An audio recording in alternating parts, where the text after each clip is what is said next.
O bem-estar de hoje é para sentir na pele. Antes de proceder à tatuagem, a gente faz asepsia com álcool a 70%, né?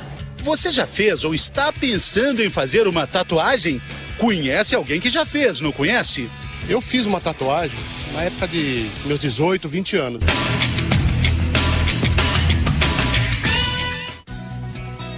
Bom dia. Bom dia.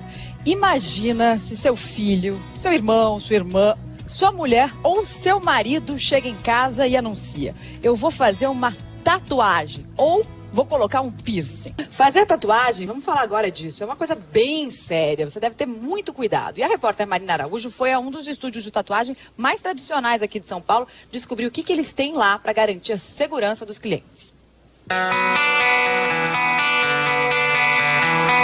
Tá aí uma daquelas companheiras pra vida toda.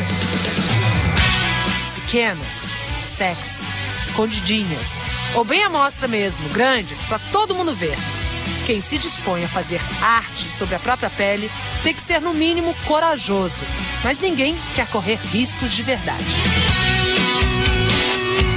Hoje a gente vai até um estúdio de tatu bem conhecido aqui em São Paulo para saber quais são os cuidados que os profissionais desta área devem tomar, quais são os materiais necessários e o que o cliente deve saber antes de tomar essa decisão. Gente, eu juro, quando eu cheguei aqui, eu achei que eu fosse encontrar um ambiente super underground, sombrio, mas olha isso aqui. Além de hiper claro, parece uma clínica, super limpo e tem até macas de hospital.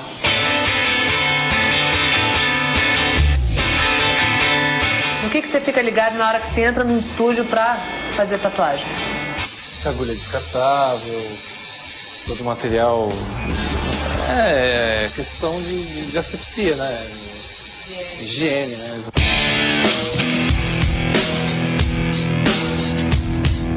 O Tino é tatuador há 30 anos, portanto tem muita experiência. Tem que tomar muito cuidado, é isso? Sem dúvida. O equipamento é sempre montado com luva, né? O tatuador também sempre se precavendo e sempre na frente do cliente. Qual é o material necessário? Bom, para começo, o tatuador tem sempre que mostrar o equipamento que ele vai usar. É claro que, de acordo com cada tatuagem específica, se usa 1, 2, 3 tipos de agulha. Então, ele usa um tubo, que a gente chama de biqueira, ela concentra muita tinta e sangue da pessoa que está sendo tatuada. Então, tem agora no mercado esse que é descartado ou pode ser usado esse de aço cirúrgico, que ele é esterilizado em autoclave. Essa aqui é a sala que eles esterilizam os equipamentos. Tem um técnico aqui, ele usa uma luva dupla, pega a biqueira, lava com água quente. Ali o detergente especial para isso. Tá paramentado com máscara também e avental. Ele traz essas biqueiras aqui para colocar dentro dessas embalagens especiais para esterilizar. Essa aqui é a parte fundamental, ele vai trazer o material todo pro autoclave, essa máquina aqui. Todo o estúdio tem que ter. Ela vai esterilizar todo esse material. Mas as agulhas têm que ser descartáveis.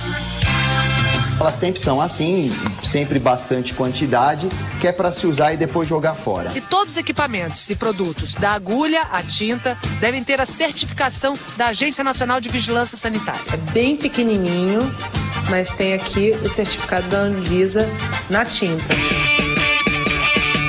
E para colocar a tinta em doses individuais, os tatuadores usam esses frascos pequenininhos.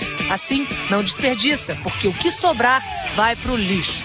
O material não pode ser reutilizado em outra pessoa. Tino, e a limpeza da pele do cliente, como é que você faz? Antes de proceder à tatuagem, a gente faz asepsia com álcool a 70%, né? Depois, nesse procedimento que nós estamos fazendo, é feito com água e sabão, etc.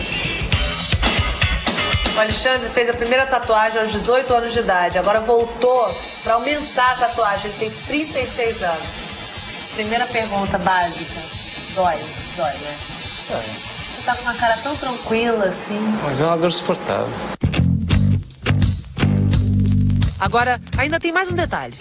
E todo estúdio de tatuagem tem que ter um alvará de funcionamento emitido pela prefeitura da cidade, nesse caso, São Paulo, e também uma autorização da vigilância sanitária para funcionar. Hoje em dia tem regra para tudo. A tatuagem já deixou de ser marginalizada, aquela coisa de piratas.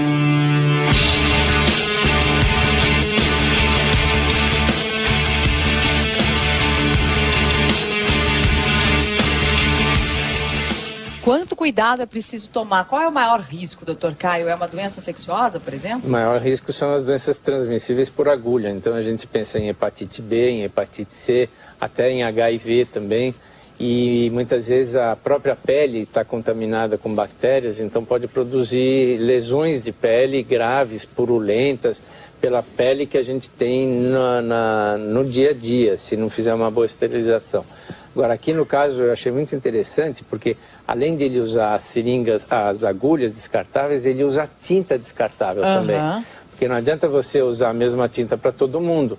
Então você pode usar, tem que usar a agulha descartável, as agulhas têm que ser individualizadas e não pode usar aquela agulha sempre mergulhar na mesma tinta, senão você está levando eventual vírus da hepatite ou eventual vírus de HIV na tinta, e essa tinta ser usada para outra pessoa. Doutor Caio, tem uma pergunta da internet que tem muito a ver com o que a gente está falando aqui agora. Vamos acompanhar? A tinta da tatuagem pode causar alguma doença grave? É a Carla de Campo Mourão, no Paraná. Pode, para pessoas que têm uma reação de hipersensibilidade, uma pessoa que tem alergia a algum componente dessa tinta.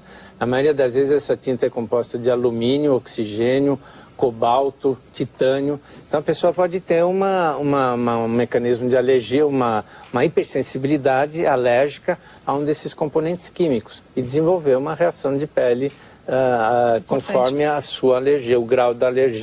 Então é importante fazer um teste antes. É importante saber se você tem alergia a alumínio, ao cádmio, Mas como é que titânio. descobre?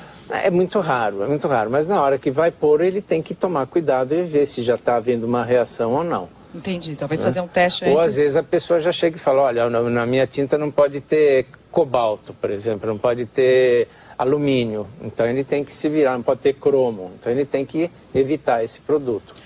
Nossa reportagem foi às ruas também e tem pergunta das ruas para o Dr. Caio, vamos ver. Olá, meu nome é Breno Couto e eu tenho uma dúvida sobre a cicatrização. É melhor deixar o ferimento coberto ou descoberto? Melhor deixar descoberto e lavar com água e sabão. Descoberto e água e sabão? Descoberto, água e sabão. Mesmo se for tomar sol? Não, aí não é conveniente tomar sol logo em seguida, porque você pode até prejudicar, pode queimar uma queimadura de primeiro grau, por exemplo, pode embaçar o desenho, pode prejudicar o desenho da tatuagem. Entendi. Então deixa descoberto, não vá ao sol e lavar sempre com água e sabão. Essa é a melhor técnica. Bom, e o piercing? A gente coloca no nariz, na língua, no lábio, assim na orelha, enfim, tanto de lugar para colocar o piercing. Depois do intervalo a gente vai falar sobre o piercing, daqui a pouquinho.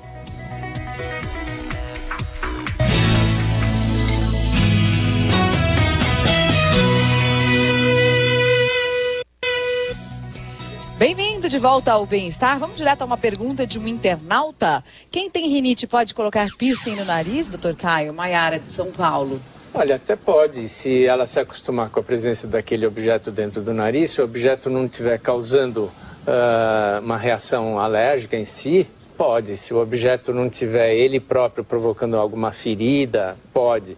Mas não é aconselhável, obviamente, uma pessoa que tem surtos frequentes, colocar mais um corpo estranho na mucosa do nariz. Qual que é o grande problema do piercing? O senhor estava dizendo, quanto menos nobre for o material, isso. Fica pior? Fica pior. É uma bijuteria. Se você tiver um piercing de ouro, seria o ideal. Um piercing de um material prata. Nobre, titânio, é muito melhor em termos da própria infecção. Um piercing, por exemplo, um piercing de alumínio, um piercing de um metal ruim, comum, ele pode provocar mais infecções e mais reações alérgicas no local. E a gente tem que prestar muito bem atenção também aonde que vai pôr esse piercing, né? Um piercing na orelha, se tiver uma infecção, é muito grave, porque a orelha não tem vascularização. Então, para você tratar com antibióticos uma infecção, levam meses para você ficar tomando antibiótico. E às vezes a orelha é destruída e ela não se recompõe. A orelha não tem circulação de sangue. Não tem circulação de sangue, é uma cartilagem. Cartilagem não tem sangue. Então é muito difícil você curar uma infecção na orelha.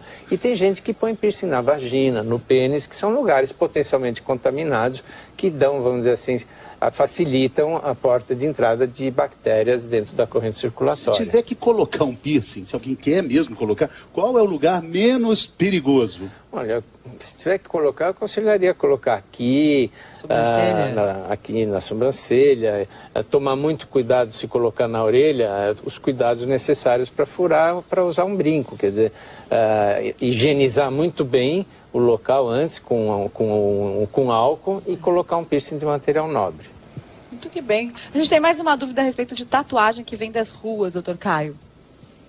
Eu fiz uma tatuagem na época de meus 18, 20 anos.